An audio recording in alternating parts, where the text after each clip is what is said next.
أمست معاني النصر من كلماتي لأذب عن عرض الرسول بذاتي، أحمي الرسول بما ملكت منافحا بالشعر أكتبه على الورقات. البدر يسمو في السماء بعزة والشمس ساطعة بلا طاقات، والكلب ينبح لا يضر سماءنا والإفك سوف يصيبكم بثباتي. لا لن يضر نبينا بحديثكم بل زاد قدرا عالي الطبقات.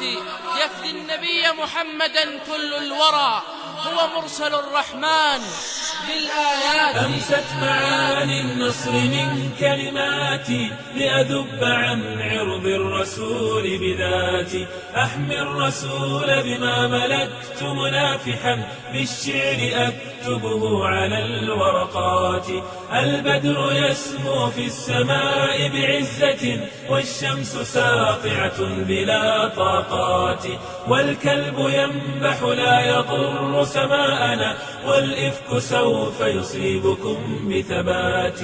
لا لن يضر نبينا بحديثكم بل زاد قدرا عاليا طبقات. يفدي النبي محمدا كل الورى هو مرسل الرحمن بالآيات. والله لن يضروك بأبي أنت وأمي بل طبت وربي حيا وميتا.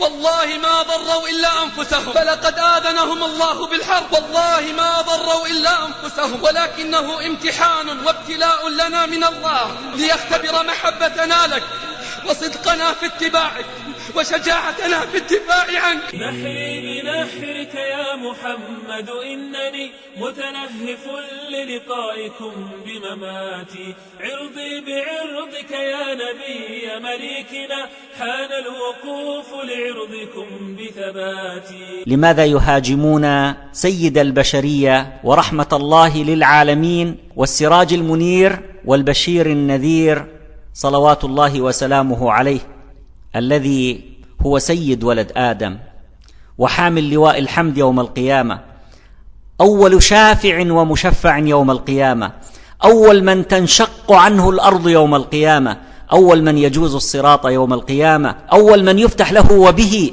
باب الجنة يوم القيامة، الرسول الكريم صلى الله عليه وسلم، الذي لكي ندرك أهميته وعظمته ورسالته أتذكر أعرابيا أضاع بعيره فراح ينادي في الطرقات: من يرد لي بعيري وله بعيران؟ فقيل له: جمل بجملين، كيف يكون هذا؟ قال لهم الأعرابي: أنتم لا تعرفون متعة الوجدان، ونستشعر مع هذا الأعرابي لذته وفرحه بحيوانه العائد، والذي يسترجع به قطعة من حياته، قطعة من ذكرياته، يحس معها بنشوة هي أثمن لنفسه من ثمنها المضاعف. ونسأل: ماذا إذا ضاعت النفس في متاهات الحياة بين وهج المصباح ورنين الأقداح ثم عاد بها إليك إنسان؟ إن متعة الوجود حينئذ تحس ولا توصف، ومشاعر العرفان للرجل العظيم العائد إليك بوجودك لا تملك الوفاء بحقها ولو قدمت ملء الأرض ذهبا. وذلك هو محمد صلى الله عليه وسلم، الذي صاغ الإنسان من جديد ليكون أثمن درة في عقد فريد. وفي غمرة النور الوافد، في غمرة النور الوافد بين يدي خير وافد، صح النائم يوما فما أغفى، ولكنه انتفض عملاقا جديدا يبني الحياة من جديد.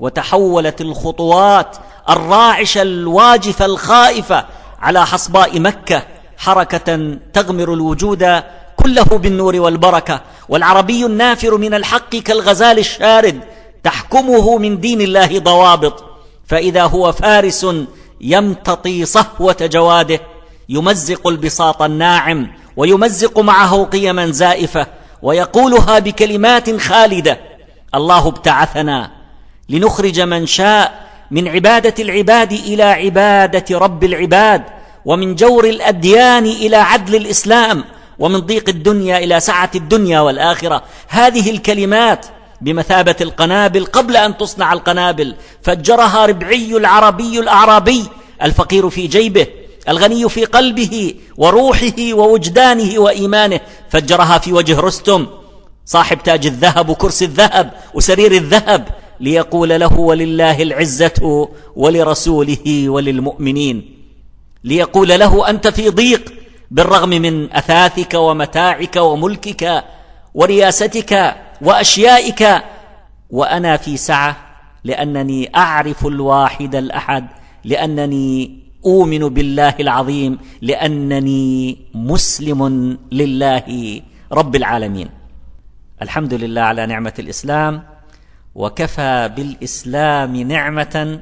اللهم نور قلوبنا بنور الإيمان وعقولنا بنور المعرفة، وأدخلنا برحمتك التي وسعت كل شيء يا رب العالمين يا أكرم الأكرمين.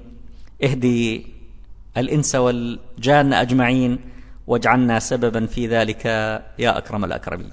والسلام عليكم ورحمة الله وبركاته. كان الوقوف لعرضكم بثباتي، أمست معاني النصر من كلماتي، لأذب عن عرض الرسول بذاتي، أحمي الرسول بما ملكت منافحا، بالشعر أكتبه على الورقات. البدر يسمو في السماء بعزة، والشمس ساطعة بلا طاقات، والكلب ينبح لا يضر سماءنا، والإفك سوف يصيبكم بثباتي. يا فرحة الدنيا المليئة حينما هل الحبيب وصاحب البركات، سقطت رماح الكفر عند قدومه، واستبشرت في مجده أبياتي. فلربما غصن الأراك بلينه يثني المبارز يسقط الرايات، ولربما موت الكريم مخوف للقوم إثر وفاته بهباتي، للقوم إثر وفاته بهباتي.